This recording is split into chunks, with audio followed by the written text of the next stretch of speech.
It's now time for the number one podcast in iHeartRadio. It's Your House is Key, the podcast that opens the door to your dream home. Hosted by the remarkable Dannel Shepard, he's your trusted guide in the world of real estate. Whether you're buying your first home, selling your current one, or simply curious about the market, this podcast is your one-stop shop for all things real estate. And now, ladies and gentlemen, please welcome your host and my good friend, Dannel Shepard. That's right. Welcome back to Your House is Key podcast. It is your favorite realtor, Dannel Shepard, and I'm here with my co-host, Chris T. Oh, Chris T. But no, seriously. So, as always, we're going to definitely unlock the secrets to success of you buying and selling your next or current home. So, a couple of things we definitely want to talk about. So, this episode, we're going to discuss the facts of the home buying process, right? Because everybody feel like they got it. And yes, you can go about it many different ways, but there are some specific things that you must do. So why not dive into it? So yeah, absolutely. So I think what is the first step for someone when it comes to purchasing a home? So, and you know, most people like to go around and they want to get on Zillow and all this other stuff and start looking at and searching and researching. But I think you need to look at your finances. Yeah. So I feel like that was shots fired because I go on Zillow and I look at those $10 million homes and I save them. Oh, hey, that's cool because she's calling me. So I'm save them. But that's wrong. But I can't afford it. Listen, not today. No. Yeah, we got to put that in there. Not today. Not today.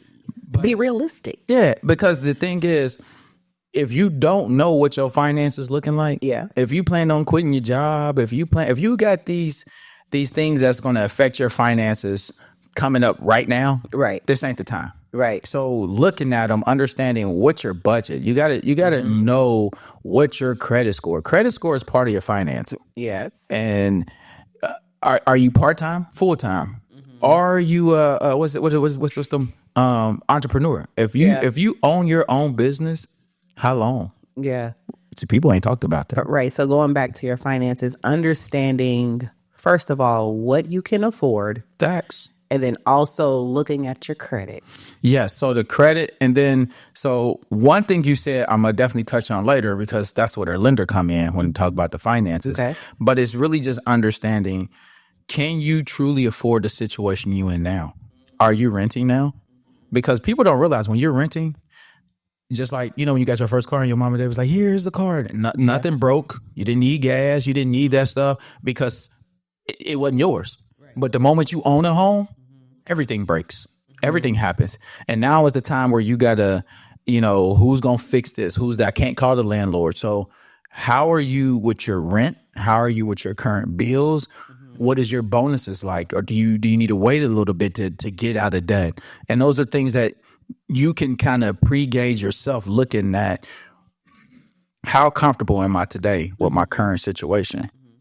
And from that, then it's easy to roll into, you know, once you feel like you're okay, the next most important step that you will go to is starting to interview your realtor.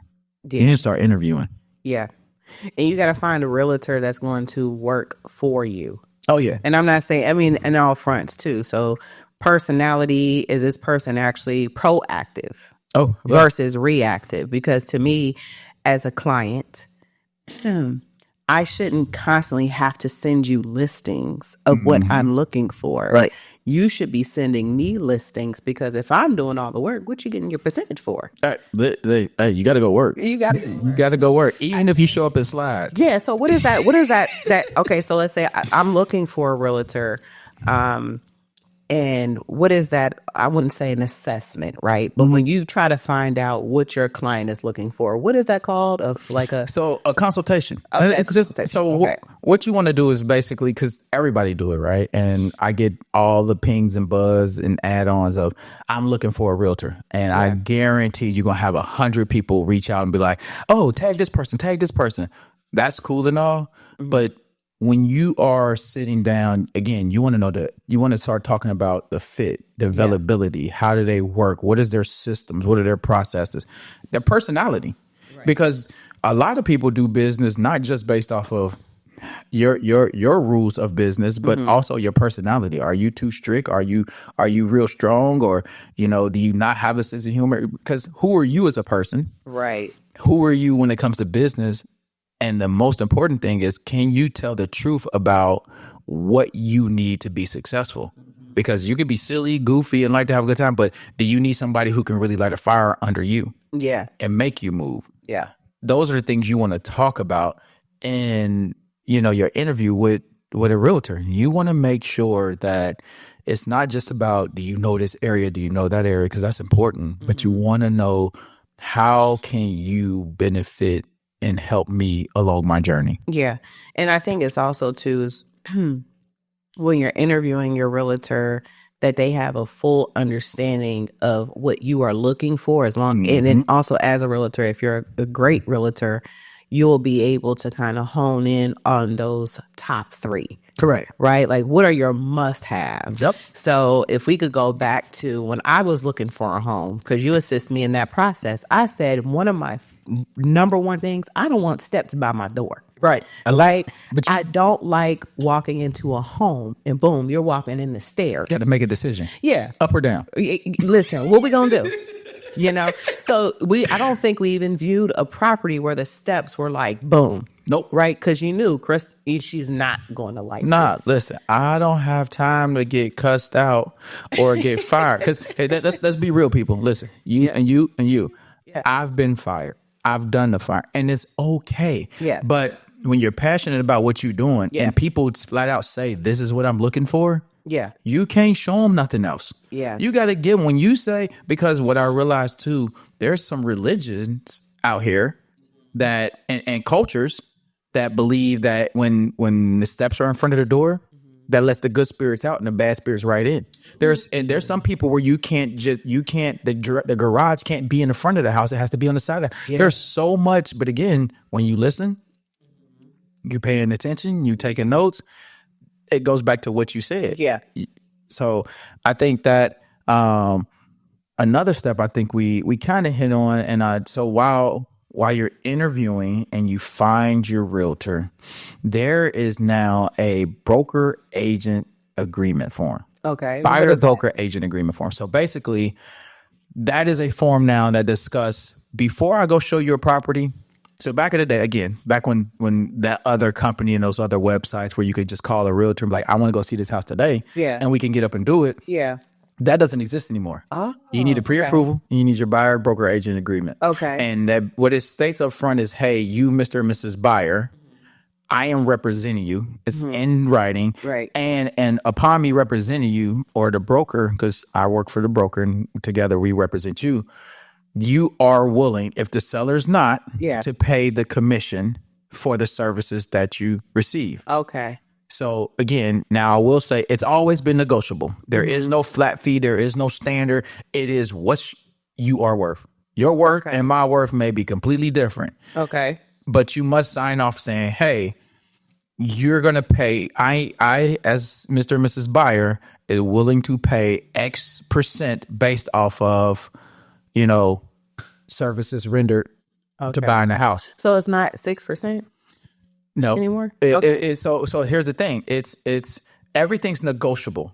Okay. Guys, that's the best way, the safest way for me to answer. Because again, some people could be less, some people could be more. It's what you negotiate, because it's always have been negotiable. There's and that's kind of where it came out, because people thought it was a standard. There never was a true standard. This is what my worth is. Right. What I will tell people on the side note, adjusting whatever adjustments or changes you make far as a seller could or could not close down the part of the pie. Okay. And that's some weeds we can get into, because I definitely want to talk to you about the buying process and how you, like, not the steps, but like how your actual journey went.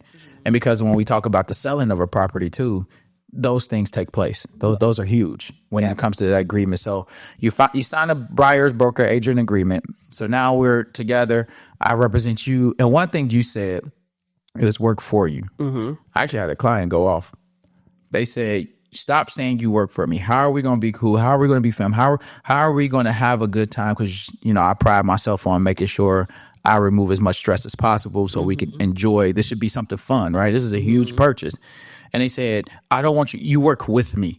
We are a team. So now I say I work for you, with you. Or with, well, that's a good for point. That's a good point. But and I think it also depends on the person too. That's true. Yeah. Right? Because so my first experience in purchasing a home, we were doing all, and you weren't involved, let me make clear, but we were doing all of the work. Because my first house was a short sale, and you being in this industry knows that realtors really try to shy away from that because it is a long, daunting process. It is. But it was too good of a deal for us to pass up. So we got our first house for $50,000. Oh, wow. A 3-bedroom, tri-level home, $50,000, had the sunroof, the fence yard. So it was too good to pass up when we finally found it, but we were doing all the work. It was constant follow-ups. Where are we at in the process? And sometimes she would go dark and it would be weeks. And I feel like, as a realtor, regardless of, it's what your client is wanting. Right. And what you choose to sign up for. If you choose to take me on as a client, then you should be proactive in keeping me up to date. And even if it's just viewing different properties, I shouldn't constantly have to follow up. And I think just the process alone, period, is just a long process. It can be frustrating. No. It can be frustrating, but having a realtor that is working for you eliminates some of the stress. Because there's some things that may occur, because every situation is different, that neither one of you have no control over. Yeah. But it's still, it's first of all, straight shooting. Yep. But it's a way you can still deliver the facts without having to be so rigid and rough. Yep. And through the years, you learn to smooth out those edges, but you can still be very direct about the information that you're delivering. And again, that goes back to making sure you interview and pick the right agent. Yeah. So far we got checking your finances, making sure you interview, and along the buyer broker agent agreement. Before we go to the third, so this is another one. While you're interviewing, you're going to go find, which is the third one, your lender. And the lender is going to help you, if you didn't, when you were talking about your finances, discover a budget. Because what you pay for rent will not be the same in the mortgage, right? Yeah. It could be simple as a $200 difference or $300 difference. Right. But a lot of people shy away from that because they don't understand when it becomes a difference in, renting versus owning. So when you talk to a lender after interviewing your realtor, if you haven't done the lender first before the realtor, you're going to get your pre-approval. And from there, they're going to tell you exactly what your budget is. When you know exactly that I can afford X dollars, it makes the realtor and your job a lot easier. Because you know what's in your budget, right? So you ain't looking at the $1 million houses on Zillow. Shots fired. Right. I'm we got to start saying that company name. The website is yourhouseskey.com. Okay. So don't go on yourhouseskey.com looking for houses in a $10 million budget, but you only got maybe $250. Right. Why? Right. So we don't do that. Yeah. Yeah. So, I know you see the pretty, the house with the marble floors, the pool out back, but maybe you just need an inflatable pool until. Not laughing at it because that's real. Sometimes it's real. Maybe you can't get that pool just right now. Just get a house with a nice yard so you could put your inflatable in the back, and then later you can invest in the pool. That's true. And because what you're talking about is sweat equity. Okay. So when you start learning what you can afford versus so there's a difference. I ask people, when I do the first time home buyer seminars, I ask you, what does it cost? What does it mean? And what is it worth? And somebody's like, well, you almost asking the same thing, just in different forms. No, really. What is that house that you want that's 10 minutes from work with the fenced in yard, down the street from your parents with the daycare and all this finished basement? Well, how much does it cost? Okay, that's X dollars. Okay. What is it worth? What does it mean to you? They saying it's worth X dollars to get to you in regards to get it there. So what does it mean? Yeah. Because now that you know what it costs, how much it really, they saying it's worth, what does it mean for you to pay that budget? So talking with the realtor helps you get established with the proper budget on making sure that you are in a proper debt to income ratio so you can get pre-approved for the house so that you could then now own the home, because those are the things that are important. Because if I listen to you correctly and your budget is X dollars, I can take you maybe 2 minutes away, 5 minutes, a little bit further, and deliver the same house in your budget, but you got to sacrifice, right? Yeah. What does it mean to you to be this close? But is it worth it? Because this is how much it costs. Yeah. That's why I asked. And you could be talking about thousands of dollars. Yep. Right. You could be, it could be thousands of dollars in difference. Right. So we moved just a township over, and just the amount of square footage we got. Okay. We got to drive an extra 5 minutes. Okay. We can do that any day. Right. So, okay. We're not right by the highway as we were, but it's okay. Because we got, more square footage, a better neighborhood, so you have to be willing to sacrifice. You may, unless you got the money to get exactly what you want.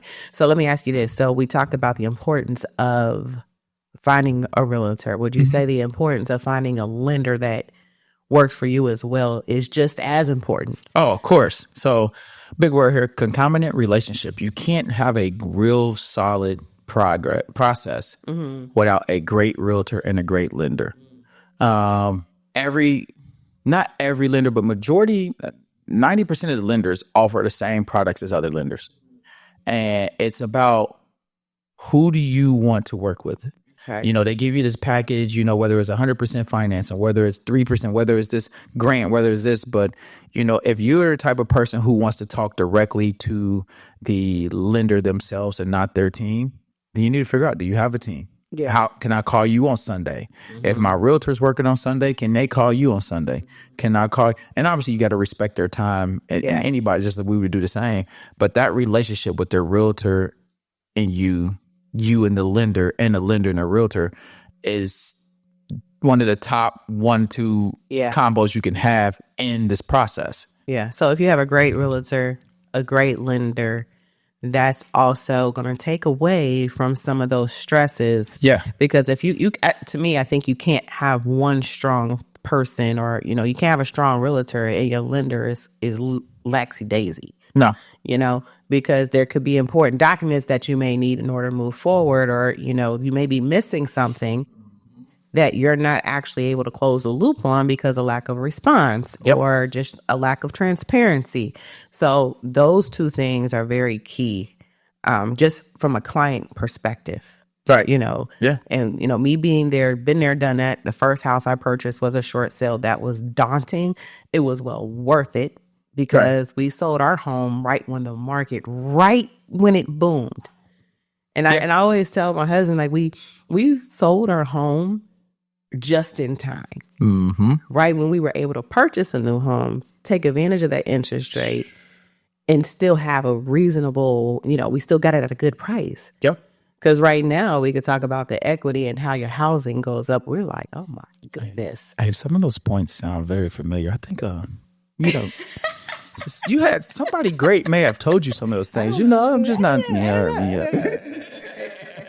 To be continued. Right. So we got, find, understand your finances, understand, and I think that credit is important, making sure that all rolls up to one. Find a great realtor, a great lender. What is the next step? Once you do that, then it's off to the races. Okay. It's, people do it differently. Some people have portals. Some people, there's so many ways that you could communicate about what property's up. But now it's off to the races of finding that home.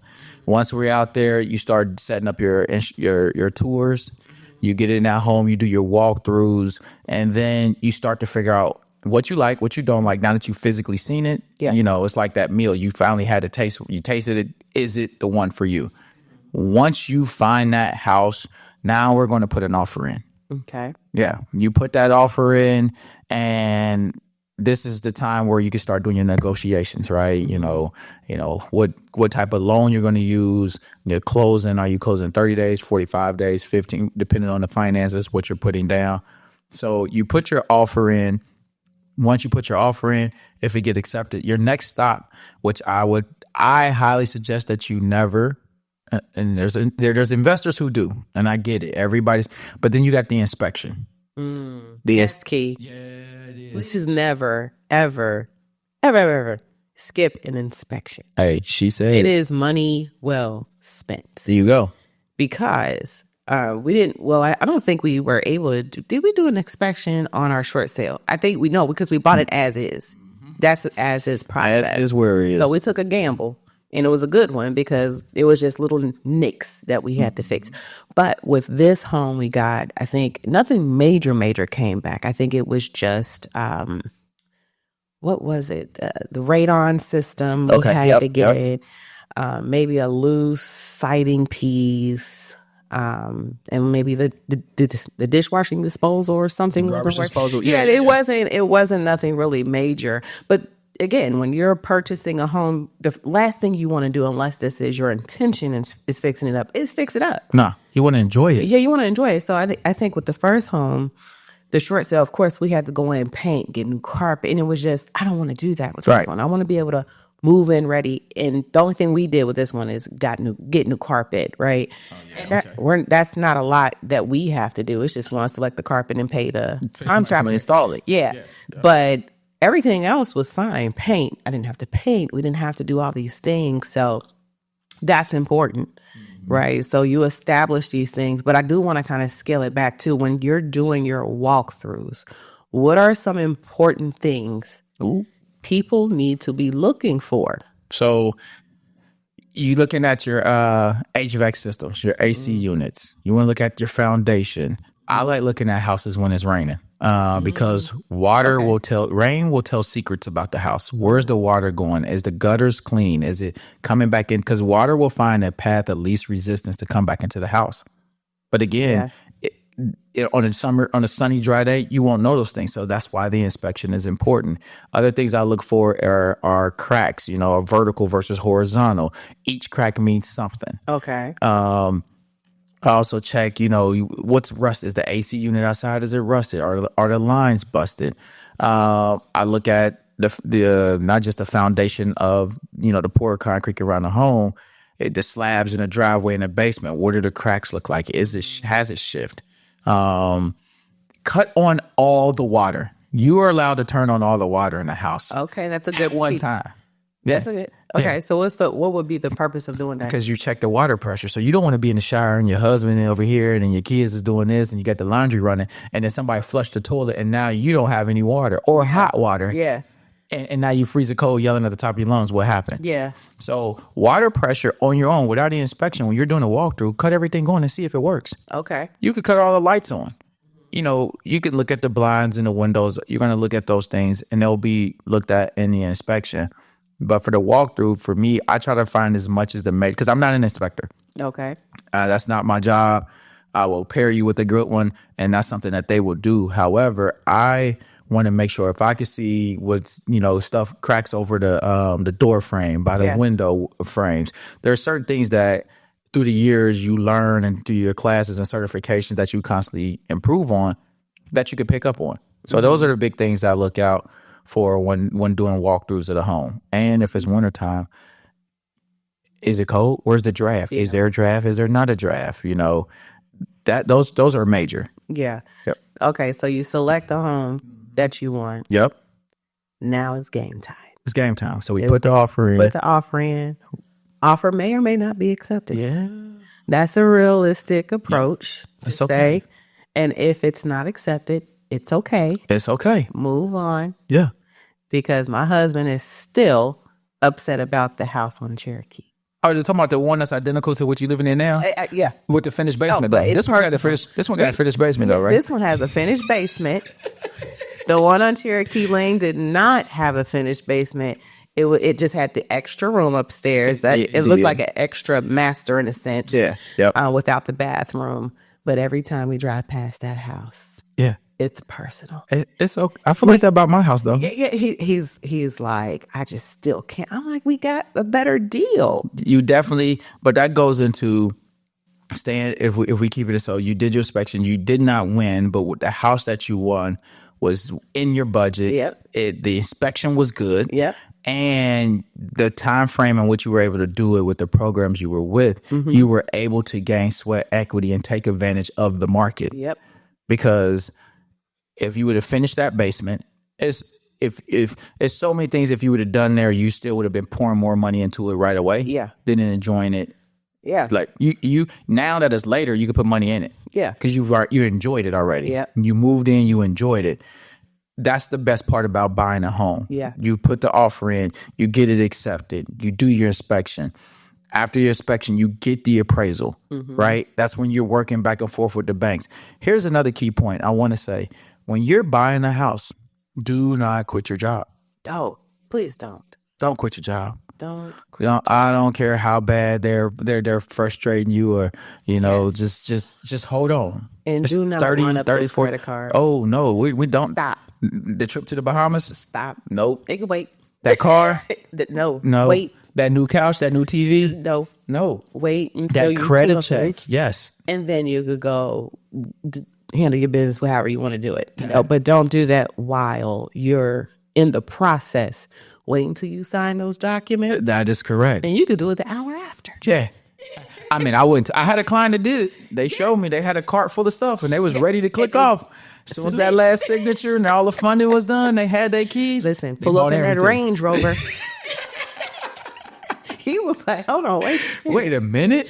But you got a new Range. But because people don't realize in the process of buying a home, as you're doing these things and the house goes through the appraisal process, after the inspection, you're working with the bank, they're going to do a VOE, verification of employment. Yes. And they're also going to do your credit. Anytime that you are under contract or started with a lender for the home buying process, any credit that you pull will ding them. They'll know. Yeah.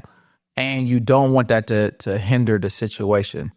So you go from you check out your finances as you're working on your budget.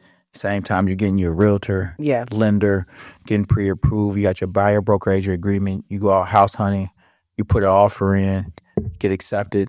You do your inspection, appraisal. It's closing time, right? Yeah. You're starting to celebrate. And from there, now you have a home that you can enjoy. Yeah. And I always tell people, for me, in every situation is different. Make sure if you're looking at on a level 1 to 10, house 4, it's okay to get 2. Because if you've never owned, you got to learn what it's like to take care of the maintenance and get your sweat equity. Yeah. Because when you sell it and you put the equity in, you were looking at 4. Maybe you can own a 5 now. Yeah. You can go up a level because as long as you're an individual who keeps striving for better, you're only going to make more money. You're only going to get a better job or a raise, or if you're not married, you get married, or whatever it may be. It's only going to be increases in your life. That's how I look at it. Right. And I think kind of going back to when we were talking about don't quit your job. How long do you need to be on your job, or what does that look like? Is it still 2 years? So as an entrepreneur, okay, you want 2. You got to have 2 years worth of taxes. Okay. Definitely want 2 years. If you're switching, here are 2 things. If you're a nurse at a hospital A and you move to hospital B, as long as you stay in that same field and you have documentation, there's two checks. You at least want, I tell people 3. Okay. But you have to get 2 checks that shows you're making equal amount, or if not more. Okay. Because the moment you quit that job, who's paying you? Just stop. Yeah, you don't have no money. Like, call us back when you get a new job. Let me know when your benefits kick in. Yeah. Because we can't lend or fund on something that you don't. Yeah. There's no money coming in, so the bank has no security. Right. Yeah. And so again, don't quit your job. Don't make major purchases. And whatever you do, stay within your means. Stay in your budget, because that is huge. When you do that, I can't say it's going to be the easiest process, but you'll have fun along the way. Yeah. It won't be as stressful. Am I missing anything? No, I think we covered everything. When it comes to the home buying process, it's just, I think one thing from a personal standpoint, is just making sure that you're mentally ready for the process itself. Yep. That's the only thing from a client perspective is just you check off all the boxes, but are you mentally ready? It's a journey. Because it could either go quick or it could be prolonged. Yeah. And you got to be okay for both. You got to be okay with both because you don't know until you get there. Oh, that's facts. All right. Well, this was a good episode. I like this. Me too. So listen, guys, I thank you for tuning in to the Your House is Key podcast with my beautiful co-host, Chris T. Okay, yeah, Chris T. Yeah, she always got the T. Listen. But if as always, if you got any questions or concerns, feel free to reach out to me at drs@yourhouseskey.com or 513-703-0370. And always remember, with me, your house is key. Thanks for listening to Your House is Key with Dannel Shepard. Each week, Dannel dives into essential tips, insider secrets, and expert advice to help you navigate the exciting journey of home ownership and home selling. From understanding market trends and finding the perfect neighborhood to even securing financing, staging your home, and closing the deal, there's only one guy that gets it done. Dannel Shepard, right here at yourhouseskey.com.